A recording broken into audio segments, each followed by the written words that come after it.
these philosophical questions like what is time, what is light, what is good, they have something in common with children's questions, in fact, don't they? Yes, I've often thought that. Children ask these questions of their elders. They say, they don't say what is time, they don't say that. But what they say is, why can't I meet Napoleon? Supposing a child said that, seems quite a natural thing for a child to do. And you say, you can't, he's dead.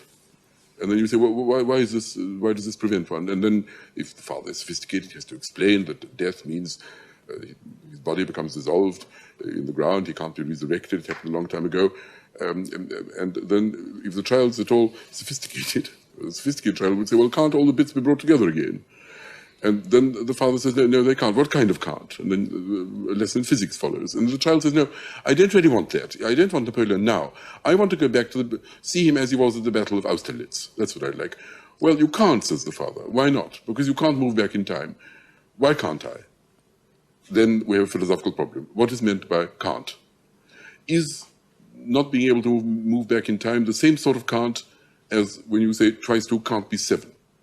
Or the same sort of can't as when you say you can't buy cigarettes at 2 o'clock in the morning because there's a law against it. Or I can't remember.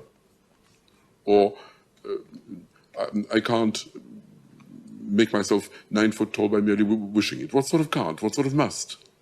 And then we're plunged into philosophy straight away. And then you have to say, well, the nature of time.